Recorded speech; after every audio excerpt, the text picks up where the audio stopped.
Bon alors calmez-vous, récemment Bad Mulch a parlé de zététique sur sa chaîne YouTube et a évoqué mon islamophobie présumée. C'est pas possible! Je vous préviens, vraiment, je vais être très salé, car ce genre d'accusation ou de sous-entendu, ça suffit. Bref, je vous laisse écouter ce qu'il dit et on débriefe juste après. Du coup, ça m'a amené à penser que Jordan X c'était pas du tout quelqu'un d'honnête dans son contenu, qui dit pas vraiment ce qu'il pense, qui avance un peu masqué, etc. En plus du fait qu'il fait très régulièrement du contenu qui critique fortement l'islam, mais qui régulièrement quand même dépasse la simple critique de l'idéologie religieuse fondamentaliste des islamistes rigoristes, etc. Et qui va quand même dans une critique islamophobe. J'ai vu à plusieurs reprises quand même une vibe islamophobe assez claire dans le contenu de Jordan X. Donc voilà, a priori, j'ai pas vraiment de sympathie pour Jordan X et ses positions politiques, mais on va écouter les arguments dans cette vidéo, d'accord? Je vais peut-être être d'accord ponctuellement avec certains arguments, certaines choses que dit Jordan X. Jordan X est islamophobe et tu lui donnes du crédit. Attends, sérieusement, En fait, quand je parle, est-ce que vous écoutez ce que je dis quand je parle? Je viens littéralement de dire ce que tu viens de dire dans le chat, Arlox. Je viens de le dire en fait, sur mon stream publiquement. Tu peux remonter en arrière, tu peux entendre que j'ai littéralement dit la phrase que tu as dit. Bon, je vais faire simple. Bad Mulch, je le connais même très bien. J'ai eu des conversations privées avec lui et j'ai vu pas mal de ses vidéos, ce mec-là. Et honnêtement, entre nous, il a clairement un mood de pédophile. Clairement, il est dans une vibe très chelou entre mes conversations privées que j'ai eues avec lui et ce qu'il a dit dans certaines de ses vidéos. Moi, je vous le dis, il a clairement une vibe de pédophile, ce mec. Voilà. Maintenant, après vous avoir dit tout ça, à votre avis, pour éviter que je passe pour un menteur, qu'est-ce qu'il faudrait que je fasse? Que je fournisse des preuves de mes affirmations. Ah oui!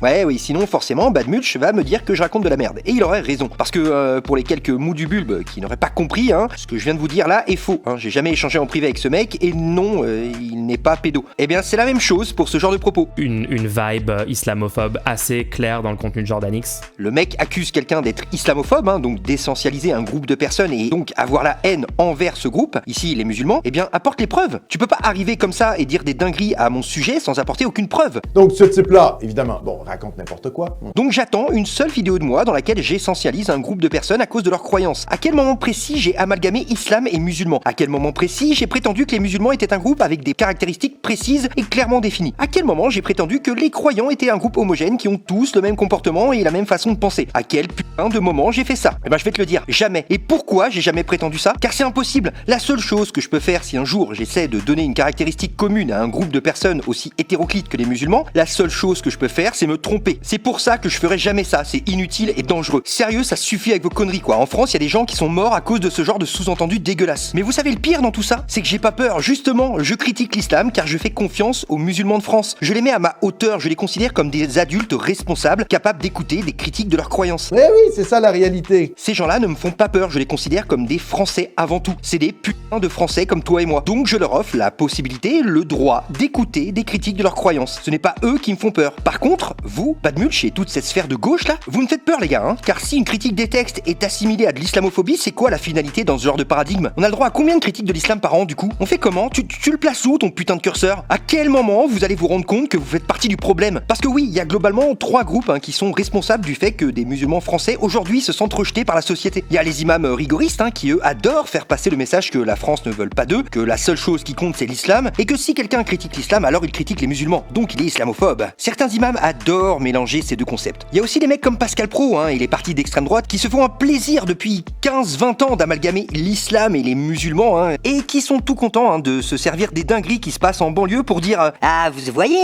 les musulmans en action vous voyez et ben voilà c'est ça l'islam. Et enfin il y a les mecs comme Bad Mulch qui voient de l'islamophobie partout même là où il y en a pas et qui considèrent les musulmans comme des gens qu'il faut préserver, comme des enfants en quelque sorte. Car pour prétendre que je suis islamophobe, il faut soit n'avoir jamais vu aucune de mes vidéos, soit ne rien comprendre à ce que je raconte, soit mélanger la critique de l'islam et la critique des musulmans. Et ça, c'est ce que font tous les jours les 2 autres catégories de personnes que je viens de citer. Oui, c'est comme ça.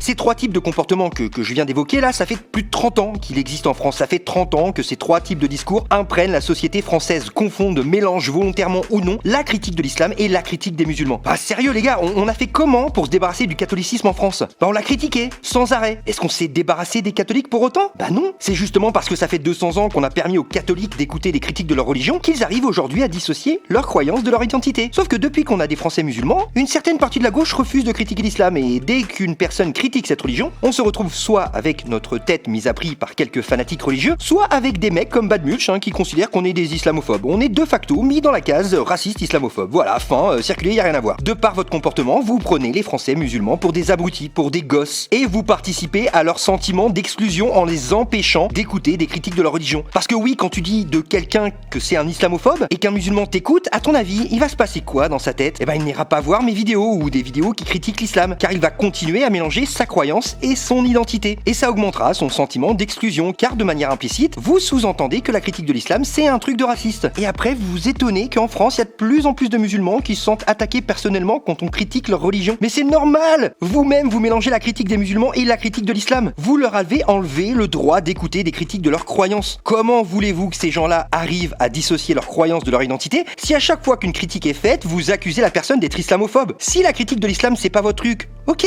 À la limite, je me dis ok, tu vois, ok. Mais laissez-nous faire ce qu'on fait sans nous insulter, s'il vous plaît. Mais au final, ça m'étonne qu'à moitié qu'ils ne comprennent pas ce que je dis, car j'ai débattu face à lui il y a quelques temps concernant le fait de s'abstenir ou de voter Mélenchon. Et même si, au fond de moi, je reste un abstentionniste convaincu, je pense qu'aller voter, ça ne changera rien, et ben, j'avais dit que certains de ces arguments m'avaient convaincu d'aller voter Mélenchon, pour les prochaines élections. Car moi, ce que je souhaite par-dessus tout, c'est que la France retrouve une intensité démocratique digne de ce nom. Je suis en désaccord, vous vous en doutez, sur plein de choses avec Mélenchon, je vous fais pas de dessin sur l'écologie, l'islam, tout ça, mais il me semble que c'est le seul parti en France qui pourra redonner un peu de pouvoir politique aux citoyens. Et regardez ce que lui a compris. Jordan X. Donc je rappelle Jordan X. On a une discussion avec lui sur l'abstentionnisme, sur la stratégie, sur qu'est-ce qui est dans l'intérêt de la France. Jordan X a semblé être convaincu par ce que je lui disais et a semblé admettre à la fin de la discussion que, en effet, il semblait être le plus dans l'intérêt général, c'est le programme L'Avenir en commun, c'est Mélenchon, pour quelques jours après revenir sur sa position. Et au final, en fait, il a fait une vidéo pour dire non, en fait, je crois que Mulch a tort au final, mais sans donner d'arguments, sans expliquer du tout pourquoi il a complètement changé d'avis entre ce qu'il disait dans la discussion avec moi et cette vidéo-là. C'était extrêmement bizarre comme comportement de la part de Jordan X. Du coup, ça m'a amené à penser que Jordan X n'était pas du tout quelqu'un d'honnête. C'est juste faux, j'ai jamais dit ça, il a tout compris de travers. J'irai voter Mélenchon aux prochaines élections, c'est clair. Au lieu de m'abstenir, j'irai voter, oui. Parce que la seule chose qui m'importe au fond, c'est que les citoyens puissent avoir plus de pouvoir que simplement le fait d'élire un chef une fois tous les 5 ans. Et Mélenchon, malheureusement, c'est le seul à proposer ce genre de choses. Et le seul à avoir une petite chance d'être élu. Voilà, c'est tout. C'est uniquement pour ça que j'irai voter Mélenchon. Alors peut-être que je me trompe, peut-être que c'est une erreur. Ouais, c'est possible. Mais de mon point de vue, moi qui suis un démocrate, oui, certains de ses arguments à Bad Mulch, lors de mon débat face à lui, m'ont convaincu. Mais lui, s'invente une sombre histoire. Pourquoi ? J'en sais rien. Bref, une sombre affaire. Et toi, mon petit bonhomme, t'en penses quoi finalement de tout ça ? Parce que moi,